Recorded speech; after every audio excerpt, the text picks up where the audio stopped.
Merci.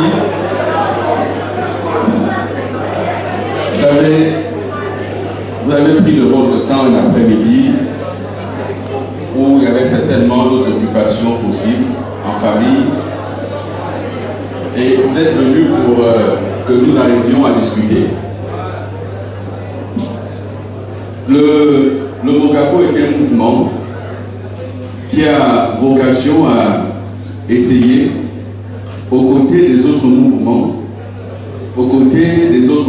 qu'ils soient institutionnels ou non, d'apporter quelques réponses aux questions légitimes que se posent les populations.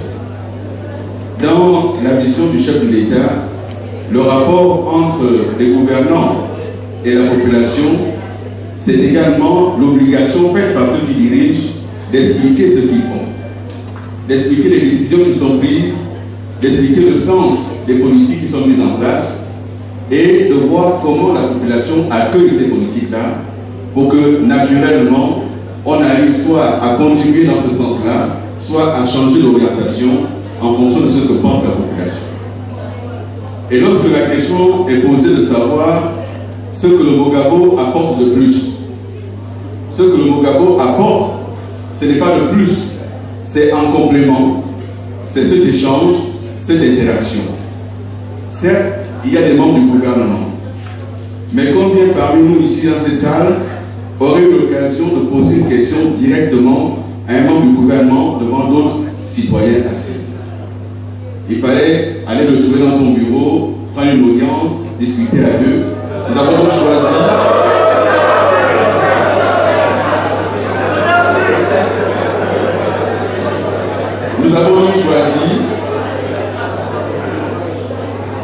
de venir et de discuter directement avec vous et d'entendre ce que vous avez à dire et de remonter l'information. Pour les questions pour lesquelles les membres du gouvernement sont directement interpellés, lorsqu'ils sont dans la salle, ils y répondent. Les questions qui nécessitent qu'il y ait d'autres types de réponses, on les porte à qui le droit et on revient ensuite pour les réponses aux questions qui ont été posées. Il faut que nous arrivions à nous comprendre. Lorsque nous disons que le Mogabo est un mouvement apolitique, nous voulons signifier que le Mogabo n'a pas vocation demain à aller être candidat à une élection, à investir des candidatures.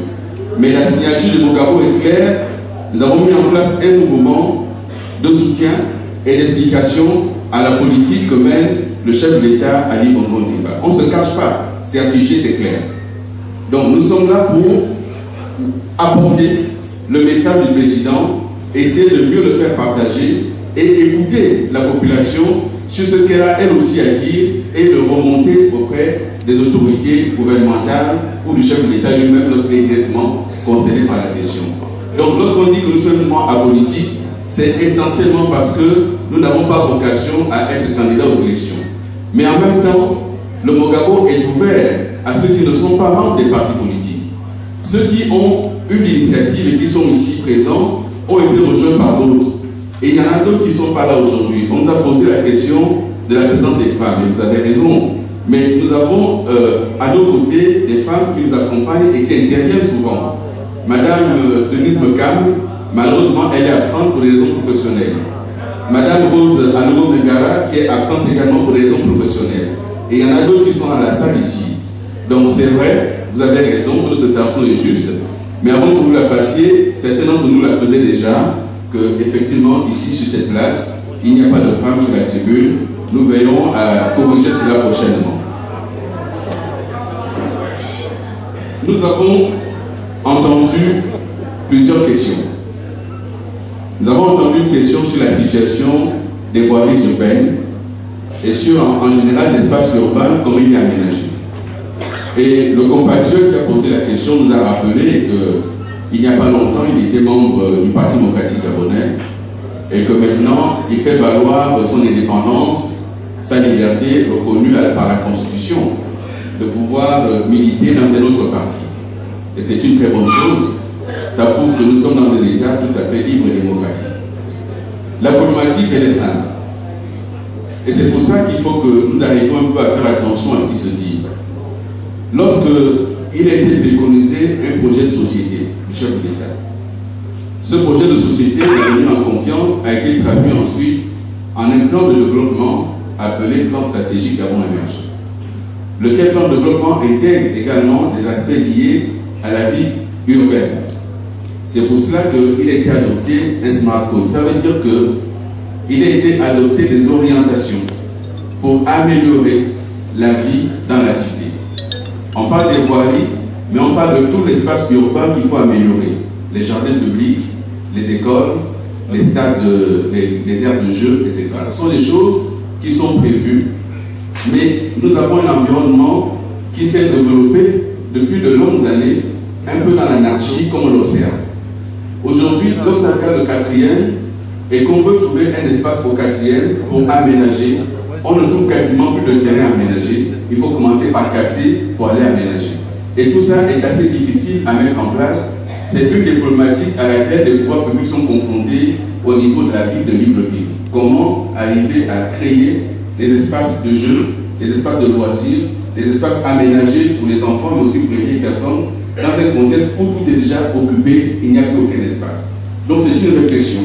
Et lorsqu'on regarde aujourd'hui les développements qui se font dans la nouvelle ville, on est allé voir à Likele comment on essaie d'organiser Likele où il y a encore de l'espace, des endroits réservés pour telle autre infrastructure.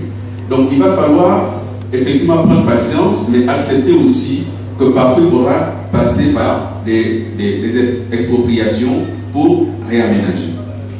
Nous parlons du 4e, et pardonnez-moi, je sais que ce que je vais dire ne va pas forcément faire plaisir, mais le 4e est un des arrondissements où il y a quand même eu un effort pour ce qui est des voiries urbaines. Il est vrai qu'il reste encore des quartiers qui ne sont pas totalement couverts, mais il y a un gros effort qui a été fait dans le 4e pour ce qui est de l'aménagement des voiries urbaines. Et cet effort va se poursuivre. Ensuite, vous avez raison, la question des cimetières, ça se pose. Mais ça se pose dans la plupart des villes de notre pays où il n'y a quasiment pas de cimetière parce que nous n'avons pas su planifier. Et c'est cet ensemble de choses qui a amené le chef de l'État à se dire qu'il faut reprendre à zéro un certain nombre d'éléments et de planification. L'aménagement urbain passe par la décentralisation. C'est pour ça que, sur son existence, le Parlement a adopté la loi sur la décentralisation pour que le maire d'arrondissement puisse avoir toutes les capacités à influer sur le développement dans son arrondissement, ce qui n'est pas encore le cas. Mais il faut aller vers ça. Il faut aller vers un système où les conseils municipaux, en relation avec les populations, peuvent effectivement recueillir les attentes des populations, les besoins des populations pour les traduire en actes sur le terrain. Ce qui n'est pas encore le cas aujourd'hui. Donc ces éléments sont pris en compte, mais je comprends. Et vous faites le lien avec le mandat. Nous parlons du développement de notre pays. Les hommes sont mortels, mais le Gabon est immortel. Les hommes passeront, mais le Gabon restera. Et le chef de l'État, dans la manière d'organiser le pays, il fait une vision de long terme. Et tout ne peut pas être fait en même temps. Qu'est-ce qu'on avait comme difficulté? Et je fais lien avec la question qui est posée sur le chômage. Nous savons que notre pays, pour l'essentiel, regorge de beaucoup de matières premières et de richesses. Mais la plupart de ces matières premières se situent à l'intérieur du pays, dans l'arrière-pays. Le chef de l'État a donc pensé qu'il fallait d'abord mettre le paquet sur les voies de communication qui vont aller à l'intérieur du pays, là où existent des richesses, pour les exploiter et offrir effectivement de l'emploi. Et je prends 3 exemples. Le chef de l'État a inauguré il y a quelques jours le centre de métallurgie de Moanda pour le manganèse. La seule inauguration de ce centre permet de créer 432 emplois directs et presque autant d'emplois indirects. Ceci a été rendu possible grâce aux infrastructures, notamment énergétiques, du Camp Koubara. Donc lorsqu'on construit le Camp Koubara, on peut se dire, mais pourquoi aller faire ce barrage? Là on a la réponse. S'il y avait eu le Camp Koubara, il n'y aurait pas eu l'usine métallurgique, il n'y aurait pas eu la création de 900 emplois dont on parle aujourd'hui. Et derrière la question de ces emplois, il y a la question de la formation avec le centre des métiers de la mine et de la métallurgie au niveau de Moanda. Donc, cette vision stratégique, il faut la comprendre. L'autre élément que je prendrais, c'est le développement de l'agriculture. On a parlé de problèmes d'emploi et d'emploi des jeunes, et je pense que le ministre Luc Loubi insistera beaucoup dessus parce qu'il y a des éléments concrets. La situation que nous avons, et dans le cadre de la stratégie d'investissement humain, l'enquête qui a été lancée et menée sous la houlette de la première dame a fait la photographie de la situation réelle de notre pays. Là où se trouvent les poches de pauvreté, les poches de manque d'urbanisation, etc. Tout cela a été clair, ça a été déterminé. Et une stratégie a été mise en place. L'agriculture fait partie des éléments qui vont aider à sortir de cette stratégie, de cette pauvreté. Mais il se trouve que pendant que l'industrie de l'agriculture a besoin d'emploi dans l'arrière-pays, nous avons des jeunes qui sont dans la capitale et qui ne peuvent pas aller dans l'arrière-pays pour trouver de l'emploi. Je prends juste un exemple. Siad Gabon, l'année dernière, a voulu recruter plus de 6 000 personnes pour ces différentes plantations. Plus de 6 000 personnes. Donc, Siad Gabon avait besoin de 2 000 récolteurs, 2 000 ouvriers agricoles, 30 comptables et aides comptables, 1000 greffeurs, 35 conducteurs d'engins, 212 ingénieurs électromécaniciens, 30 électromécaniciens, 30 mécaniciens, 60 ingénieurs dits vétérinaires. Les appels ont été lancés à travers les médias.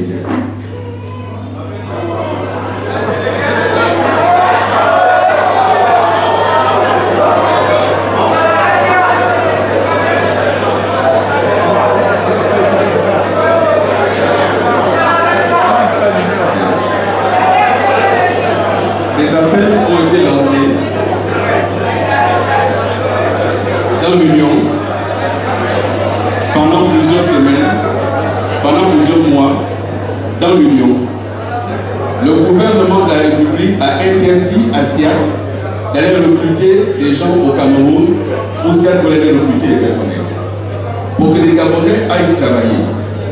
Malgré la publication dans l'Union pendant plusieurs semaines, plusieurs mois de ces appels à candidature,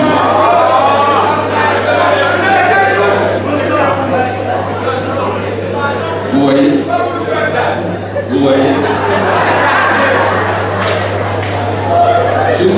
juste un exemple. S'il vous plaît, juste un exemple.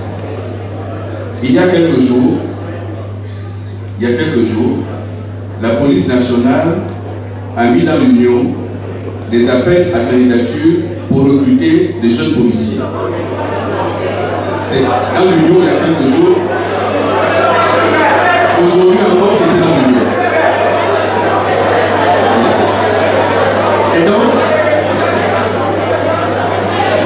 Et donc, ce que ça montre, s'il vous plaît, ce que ça montre, c'est que souvent, et là toute la justification d'un mouvement que le Mogabo trouve son sens. Ça prouve que lorsqu'on cherche du travail, il faut aussi aller vers l'information. Il faut aussi aller vers l'information. Et c'est parce que souvent, nous ne partons pas vers l'information que nous ne savons même pas qu'il y a du travail qui correspond à ce que nous savons faire. Donc il y a cette question qui est posée, la question de l'emploi, et naturellement, il y a la question de la formation professionnelle, la question des offres d'emploi qui ne correspondent pas aux demandes par le public, et souvent, et c'est pour ça que dans les assises sociales, il y a eu cette question fondamentale du fonds d'insertion et de réinsertion. Comment faire en sorte que celui qui n'a pas la formation adéquate arrive à être formé par le soutien de l'État pour trouver un emploi qui correspond. Tout ceci a été mis en place et malheureusement, mes chers compatriotes, je ne vais pas vous faire plaisir, mais c'est pas grave. Si nous passions un peu moins de temps sur les télénovelas, et si on écoutait, on regardait un peu, si on regardait un peu, on ouvre l'Union, et qu'en ouvrant l'Union, on ne va pas directement pour aller voir qui est mort aujourd'hui, mais qu'on lise un peu les autres annonces, peut-être que de temps en temps, on aurait la bonne information. Donc, bien, je voudrais terminer sur les dernières préoccupations parce que les autres vont répondre. S'il vous plaît. Sur la question de l'emploi, qui est une vraie préoccupation. Sur la question de l'emploi, qui est une vraie préoccupation, des actions sont menées par le gouvernement. Les actions sont menées également par des instruments mis en place par le gouvernement. Le FNAS. Quelqu'un a parlé des AGR, la charrue avant les bœufs. Non, ce n'est pas la charrue avant les bœufs. Il y a des associations aujourd'hui qui ont bénéficié d'un soutien, d'un financement du FNAS. Si votre association n'est pas encore légalisée, insistez pour qu'elle soit légalisée. Mais aujourd'hui, le FNAS apporte du soutien aux associations, mais il y a des domaines qui ont été retenus. Donc, si vous voulez le financement du FNAS, il faut que votre demande corresponde à la liste qui a été retenue par le gouvernement pour accompagner les populations. Vous n'avez pas demandé le financement du FNAS pour acheter un taxi. Ça ne fait pas partie de ce qui a été retenu. Mais pour faire un petit commerce, pour faire l'agriculture, pour faire de la vannerie, de l'artisanat, le FNAS peut accompagner. L'autre élément, l'État essaie d'encourager à ce qu'on s'organise en coopérative, en association, en ONG. Très souvent, chacun veut le financement pour lui-même. Et lorsqu'on demande aux gens de se mettre ensemble, c'est compliqué. Et lorsqu'on donne le financement, l'État va accompagner pour vérifier comment c'est utilisé, comment c'est accompagné. Donc on ne peut pas voir une chose et son contraire. Dernier point sur lequel je termine, s'il vous plaît. Alors, le Mogabo n'est pas un autre parti politique. Et le Mogabo n'a pas vocation à devenir ou à remplacer un parti politique. L'objet du Mogabo est clair et vous a été expliqué par M. Moubélé au début de la présentation. Nous sommes un mouvement qui fait appel à des Gabonaises et à des Gabonais pour apporter leur concours, leur soutien au chef d'État Ali Bongo Ondimba. Et quelqu'un dit pourquoi ne pas avoir fait un mouvement pour le Gabon? Mais oui, c'est un mouvement pour le Gabon. Et il se trouve aujourd'hui que celui qui est à la tête du Gabon a un nom qui s'appelle Ali Bongo Ondimba. Et nous le soutenons pour l'aider à transformer le Gabon, à le développer et apporter des solutions à nos problèmes au quotidien. C'est ça l'objet. Qu'il y ait des membres du gouvernement à l'intérieur, c'est plutôt une bonne chose. Ça n'empêche pas que vous tous, pour ceux qui le désirent, rejoignent le mouvement et qu'ensemble, on aille vers nos compatriotes pour expliquer la politique du chef d'État, Ali Bongo Ondimba. Je vous remercie.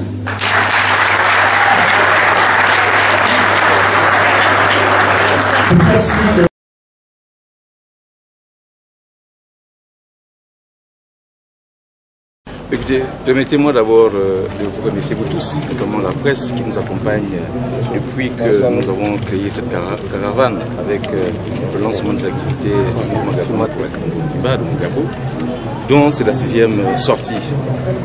Libreville déjà, Libreville, on commence de Ikele qui était la première sortie, ensuite Vendo, ensuite Libreville avec le premier arrondissement. Nous avons fait hors du Gabon en partant à Paris, ensuite nous sommes revenus sur Libreville avec le 2e arrondissement et aujourd'hui nous voilà au 4e arrondissement. L'objectif reste le même. Nous sommes là pour présenter aux Gabonais qui peut-être pour certaines raisons n'ont pas la capacité de voir toutes les réalisations du président Ali Bongo Ondimba.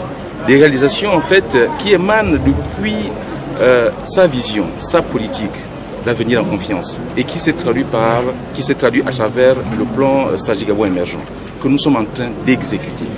Beaucoup d'entre nous n'ont pas la capacité de le voir parce que soit ils résident dans leur localité, peut-être sans sortir de leur arrondissement ou alors de leur ville, pour aller voir ce qui se fait à l'intérieur. Nous sommes là pour parler de cela, pour dire que les choses avancent et que le PSGE s'exécute sous les instructions du chef de l'État. Alors concrètement, qu'est-ce qui a été fait s'agissant de votre département? Mais écoutez, mettant sur mon département, ce serait peut-être juste parler de moi. Nous ne sommes pas là pour parler de moi en tant que ministre. Je suis là. Dernièrement, le président de la République a fait une sortie qui a été largement diffusée par les médias que vous êtes, et on nous a remercié encore, pour présenter un ensemble de projets qui avaient été engagés depuis 2010 et qui aujourd'hui arrivent à leur terme, notamment pour ce qui concerne l'approvisionnement en eau pour Libreville et ses environs, et également en électricité. Nous pensons aujourd'hui nous avons la capacité suffisante pour pouvoir distribuer de l'eau aux Gabonais. Il reste maintenant l'étape suivante, qui n'incombe pas nécessairement à l'État, mais qui incombe à un partenaire qui aujourd'hui exécute le service public, notamment pour la distribution et la commercialisation, notamment de ces services de l'eau et de l'électricité qui sont au rendez-vous. Qui peut adhérer dans le Mogabo et quel est l'intérêt pour les membres? Nous ne parlons pas d'adhésion au Mogabo. Le Mogabo, c'est d'abord un mouvement, c'est dynamique, il n'y a pas d'adhésion. C'est vrai que derrière votre question, je sens un peu cette interrogation aussi qui dit est-ce que c'était un nouveau parti politique, est-ce que c'est une association? Le Mogabo est un mouvement, c'est un mouvement dynamique qui est là pour parler des faits, pour dire ce que le président de la République a en train de réaliser depuis qu'il est au pouvoir. Est-ce que c'est ouvert? C'est ouvert? C'est ouvert à tout le monde. La preuve, vous voyez, nous ne parlons pas ici de partisans politiques. Moi, je suis pédégiste, je suis au Mogabo. Il y a d'autres dans la salle, certainement, qui ne sont pas des pédégistes, mais qui sont au Mogabo. Ce n'est pas un parti politique, c'est un mouvement. Donc, tous ceux qui reconnaissent les bienfaits, tous ceux qui reconnaissent les activités, les actes posés par le chef de l'État sont les bienvenus au Mogabo. Alors, le Mogabo, c'est une opération de charme pour 2016, ou alors c'est effectivement un rapprochement vers les populations en vue de vulgariser toutes les réalisations du président, mais en même temps, amener les populations à la nécessité d'œuvrer pour leur bien-être en même temps.